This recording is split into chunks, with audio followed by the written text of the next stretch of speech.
Tomar decisiones, lo mejor que sabemos hacer. Son nuestras elecciones, Harry, mucho más que nuestras habilidades las que muestran quiénes somos realmente. Albus Dumbledore en Harry Potter y la Cámara Secreta. Recuerdo que esta historia ocurrió una tarde de fin de semana. Un día lluvioso, supongo que de invierno por la poca luz que tengo asociada a la situación. Debía tomar una decisión que entonces me parecía tremendamente complicada e involucraba a personas cercanas a mi entorno, que de alguna manera iban a sentirse perjudicadas o molestas, cualquiera que fuese la opción elegida. Es curioso que hoy en día recuerde más la anécdota que te estoy contando que esa entonces importantísima elección que debía tomar. Pero como veremos en el capítulo 9, suele ocurrir aquello de drama más tiempo igual comedia, siempre y cuando no nos empeñemos en crearnos un trauma por situaciones absurdas y objetivamente carentes de importancia de nuestra vida. En este caso, por supuesto, lo conseguiremos. Sin embargo, por norma general, nuestro cerebro tiene una maravillosa herramienta para ayudarnos a sobrevivir tras situaciones que en su momento eran complicadas. Me estoy refiriendo al olvido. Continuando con mi historia, debía tomar una decisión arriesgada. Así que llamé a mi gran amigo y consejero Ignacio para que me recomendara qué hacer. Lo que me dijo entonces, hace unos 30 años, se me quedó marcado. Coge una moneda, marca una de las opciones de tu decisión como cara y la otra como cruz. Tírala al aire y mira lo que sale. Si aceptas el resultado sin más y sigues adelante, esa era la opción buena. Si piensas que es demasiado sencillo y que lo apropiado sería tirarla 3 veces y hacerlo al mejor de 3 intentos, al mejor de 3 intentos, entonces es que es la otra opción. Yo me esperaba más bien un consejo basado en pensar sobre las distintas elecciones. Por ejemplo, cogiendo un blog y valorando los puntos positivos y negativos de cada una de las opciones. Pero me dejó marcado aquella solución porque yo ya había hecho eso mismo muchas veces para decidir algo. No recuerdo cómo terminó aquello. Si me metí en un lío mayor o solucioné el entuerto. Pero después de 20 años estudiando el cerebro, no puedo encontrar una mejor manera de tomar decisiones complicadas. Cuanto más difícil es, más efectiva es esta solución, porque para nuestro cerebro es más espinoso analizar racionalmente las opciones. Las emociones, hablaremos de lo que son en el próximo capítulo, intervienen en nuestras decisiones. Y la ciencia ya ha demostrado durante décadas que las decisiones que tomamos, utilizándolas, son mejores a todos los niveles. Las llamamos corazonadas o intuición, pero la ciencia destaca la gran efectividad que se obtiene al utilizar las emociones. Ojo, es importante puntualizar la situación que vimos en el capítulo anterior, en la que te exponía que si tenías un estímulo emocionalmente muy fuerte, decidías peor. Vas a ver que las emociones influyen en la correcta toma de decisiones, con su sistema correspondiente. Pero ese sistema es distinto de aquel que reacciona ante un estímulo emocionalmente fuerte. Este último, puede activar una toma de decisiones de emergencia, un sistema diferente que está especializado en que sobrevivas mediante las últimas 3 grandes estrategias disponibles: bloqueo, lucha o huida. Y puede que no sea el momento de activar ese último sistema de emergencias, sino el que utilizas normalmente para la toma de decisiones, y en el que las emociones tienen un rol clave.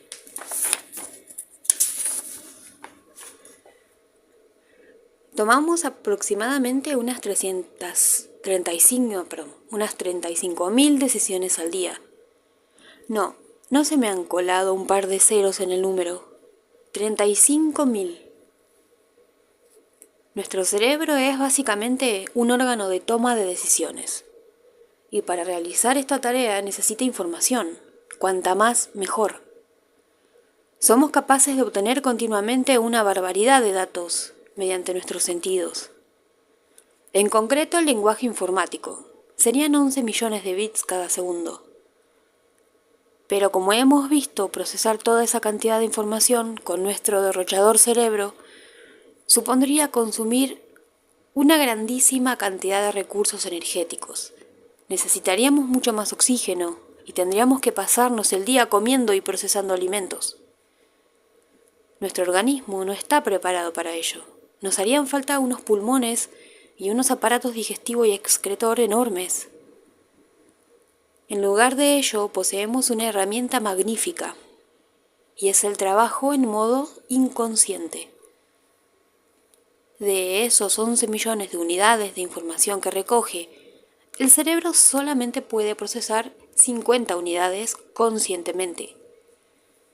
Todas las demás no se pierden, sino que se utilizan y se almacenan, si el cerebro lo considera necesario, de forma que no nos enteremos, lo cual consume muchísima menos energía. Actualmente se calcula que el 95% de nuestro comportamiento se produce de forma inconsciente. No nos percatamos de casi nada de lo que hacemos. Algunos investigadores ya están evaluando en el 99% del total. Desde el punto de vista de la neurociencia, el mecanismo de toma de decisiones se asemeja al de una carrera. Nuestro cerebro elabora un escenario de las distintas opciones posibles y comienza una competición entre las mismas, hasta que haya una ganadora. Durante la competición convierte la información obtenida mediante los sentidos y la experiencia acumulada previamente en un conjunto de votos a favor o en contra de las distintas opciones. Cuanto más incompleta es la información, más lento es el proceso de obtención de datos. El cerebro realiza automáticamente un cálculo de cuánta información es suficiente para decidir, basándose en los siguientes aspectos: el valor de la decisión, el coste del tiempo invertido, la calidad de la información existente y la urgencia por decidir. El cerebro puede medir el tiempo de formas muy diversas.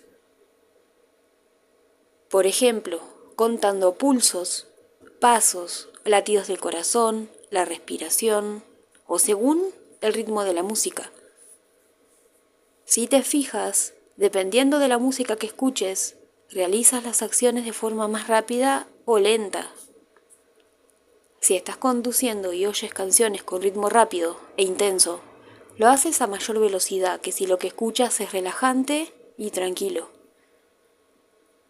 En la sala de espera de una consulta médica, te ponen música sosegada y reconfortante para que aguardes pacientemente. Y en algunas tiendas la ponen intensa y frenética para animarte a comprar con rapidez. Todo ello influye en la premura con la que eliges. Los sesgos cognitivos o heurísticos. Curiosamente, en esta carrera por tomar una decisión, no todas las opciones empiezan la competición desde el mismo punto. Algunas parten con ventaja. Los sesgos cognitivos o heurísticos pueden decantar la balanza hacia una de las alternativas, sobre todo si el problema es de difícil solución o la carrera está igualada. Un sesgo cognitivo es un atajo que toma nuestro cerebro cuando estima que debe pensar mucho para decidir sobre una tarea. Así elimina algunos de los estímulos y decide en base a algún tipo de información que le parezca interesante y llamativa. La razón de este comportamiento ya la conoces: ahorrar energía. Algunos ejemplos de heurísticos son los siguientes: La ilusión de control. Convencimiento de que si se controla o ejecuta un aspecto o tarea, va a influir sobre los acontecimientos venideros. Los deportistas experimentan mucho este tipo de heurístico. En el mundo del fútbol, muchos jugadores piensan que el partido les irá bien si saltan al campo con el pie derecho o izquierdo, o si antes del inicio del partido dan besos al balón o portería para que les ayuden. Ilusión de frecuencia. Se refiere a la existencia de un fenómeno que capta la atención y hace que un individuo piense que esa circunstancia se está repitiendo a menudo, aunque estadísticamente no sea probable. Un ejemplo es el de las mujeres embarazadas. Su atención a partir de ese momento está centrado en esa situación y es muy frecuente que perciban que existen en su estado muchas más de lo habitual. El efecto halo. La percepción de un rasgo determinado hace que influya en otros. Si una persona es guapa, los demás suelen percibirla como buena persona, o piensan que baila bien, o que es agradable. El mismo patrón se repite acerca de si es simpática o respecto a otras características. El efecto escasez. Las personas tienden a valorar lo que escasea, o lo que pueden tener la oportunidad de perder. Se utiliza muchísimo en publicidad y en comunicación. Por ejemplo, si es el último día de una oferta, se tiende a comprar de forma compulsiva e inmediata, en lugar de adquirir el producto más adelante.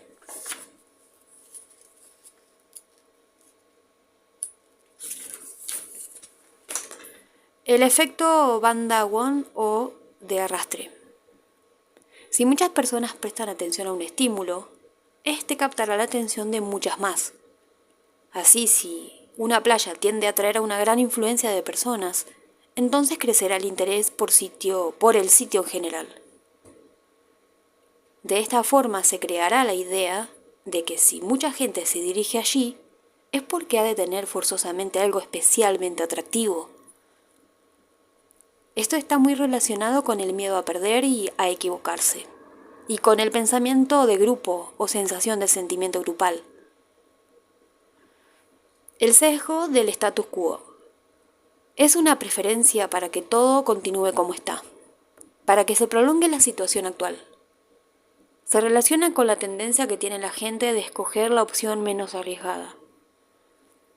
Estos son solamente algunos ejemplos, pero existen decenas de sesgos cognitivos que nuestro cerebro utiliza para decidir más rápido, haciendo que alguna opción comience la carrera con ventaja sobre las demás. Una de las características del proceso de toma de decisiones es que si es difícil elegir una opción y el cerebro no encuentra argumentos para que ninguna de las opciones avance en la carrera de las decisiones, tiende a no actuar y dejar la situación como está por defecto. Esto se puede ver, por ejemplo, en la donación de órganos. Cuando se pregunta a las personas si se ofrecen a donar, el resultado depende totalmente de cómo esté escrito el formulario, dado que la mayoría no encuentra fácilmente argumentos para cambiarlo. Si dice, si quieres donar órganos, firma aquí.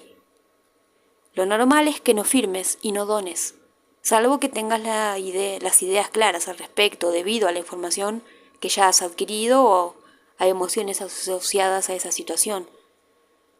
Si por el contrario el formulario dice, si no quieres donar órganos, firma aquí. Lo más probable es que termines siendo donante sin darte cuenta. Es decir, si no tienes opinión sobre un asunto, seguramente no harás nada al respecto. El cerebro está estructurado para hacer lo que nos dicen que es lo normal. El peligro de esta situación es que si adoptamos continuamente esta actitud, viviremos la vida que nos dicen, la que otros consideran apropiada para nosotros, o beneficiosa para ellos. Volveremos más adelante sobre esta idea. Nuestro sistema cerebral de toma de decisiones tiene 4 fases. Las 2 primeras son el procesamiento de los estímulos que se perciben y el significado y valor emocional que se les otorga. Ambas fases son muy emocionales e inconscientes. La inmensa mayoría de las veces, en estas dos etapas ya se toma la decisión futura. Es decir, que en la fase siguiente se producirá un efecto de racionalización a nivel emocional y de actuación. Pero estos dos procesos iniciales son totalmente decisivos para el resultado final. Una persona procesa un estímulo y de manera inconsciente su cerebro atribuye un significado emocional positivo, negativo o neutro, basándose en la información que tiene disponible. Situaciones similares almacenadas en su memoria.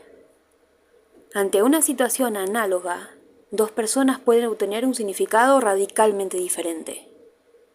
Por ejemplo, ante la pérdida de un puesto de trabajo, una persona puede verse abocada a una situación de estrés muy elevado y otra aprovechar la circunstancia para irse a la playa.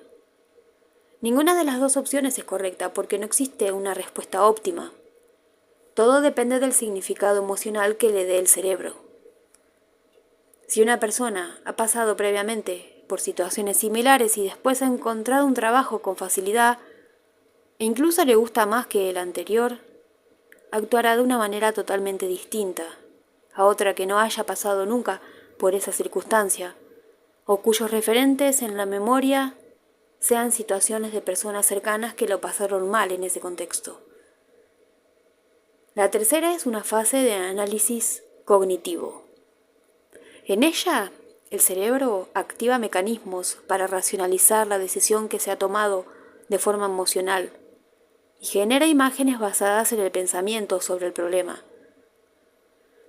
En el ejemplo anterior, la persona que está tranquilamente en la playa se ha basado en una respuesta emocional, pero puede argumentar aspectos como: ahora no es un buen momento para buscar trabajo, o si descanso primero, seguramente después podré hacerlo con más energía. Finalmente, la cuarta fase es la actuación. Por ejemplo, la compra o no de un producto, levantarse de la cama, elegir un desayuno sano a base de fruta o besar a tu pareja. Esta fase es observable. Los 0,2 segundos más importantes de tu vida. Volviendo a la fase racional o de análisis cognitivo, la tercera fase, me gustaría centrarme en un aspecto importante. Nuestro conocimiento se basa en imágenes. Almacenamos y creamos continuamente imágenes de lo que percibimos y pensamos. Cuando la toma de decisiones llega a esta fase racional, nuestro cerebro crea imágenes, la mayoría de las veces de forma inconsciente, de cada una de las opciones. El neurocientífico Antonio Damasio las llama memoria de futuro y produce una respuesta emocional a las mismas. Estas emociones que se experimentan ante cada escenario producen otra vez procesos racionales e imágenes, y así entramos en un bucle hasta que, como hemos visto, llegamos a un punto de la carrera donde se decide una opción. En la segunda parte del libro trabajaremos mucho sobre este aspecto porque para tu cerebro, estas imágenes que generas influyen exactamente igual que aquellas que realmente ves. El cerebro inconsciente no distingue entre realidad y ficción. Sorprendente, ¿verdad? Conocerás más detalles en el capítulo sobre la visualización. Esta carrera para decidir, trucada, entre comillas, por sus sesgos cognitivos y por tus emociones y experiencias anteriores, tiene un final predecible, creado por los mecanismos para agilizar el proceso, gastar poco y sobrevivir. De forma automática, tenderás a repetir las mismas acciones que has ejecutado previamente, porque tu cerebro utilizará esos módulos para evaluar las mismas situaciones. Recuperará las emociones previas y actuarás del mismo modo. Salvo que aprendas a aprovechar este mecanismo a tu favor, ya veremos cómo. Lo que me interesa ahora es el aspecto temporal. Una vez que este sistema ha funcionado y has decidido hacerlo de siempre, El cerebro ordena actuar, y esto se produce en 0,5 segundos antes de que la acción se realice de forma efectiva. Pero transcurridos 0,3 segundos después de esta orden, tú eres consciente de lo que vas a hacer. Tienes esos 0,2 segundos para que la fase cognitiva, es la tercera fase de la que estamos hablando, pueda entrar en acción y conscientemente crear imágenes apropiadas, y no las de siempre basadas en creencias que te dañan. Y así cambiar tu actuación. Parece poco tiempo, pero para el cerebro es más que suficiente. Por ejemplo, imagina que estás leyendo un libro tranquilamente en tu sofá y que tu cerebro detecta que tu temperatura corporal ha subido y necesitas ingerir algún líquido para regularla. Su decisión es que estires el brazo y cojas la botella de agua que tienes cerca en tu mesita para beber.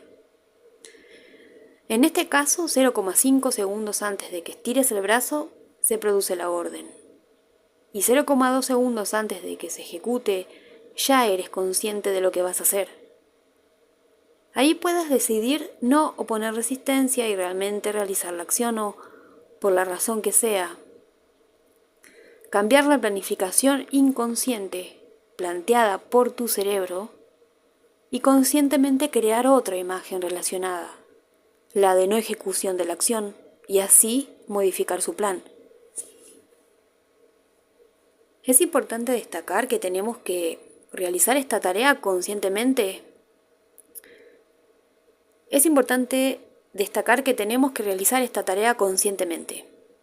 Que tenemos esos 0,2 segundos para introducir un nuevo proceso cognitivo, un pensamiento. Este será el tiempo que tendremos para cambiar, y al hacerlo conscientemente, lo haremos produciendo un gasto cerebral elevado, lo que no le gusta al cerebro. Esa es la razón por la que podría mostrarse reticente a cambiar con facilidad en un primer intento. Pero no te preocupes, con la práctica y la repetición, esta tarea se convertirá en inconsciente y dejará de suponer un gasto extra. Y así esa reticencia desaparecerá. La aplicación práctica en tu vida será significativa. Desde luego no en un ejemplo tan absurdo como el de estirar el brazo para beber agua, pero sí en otras decisiones que tomes de manera automática y que minan tu actitud y tu autoestima.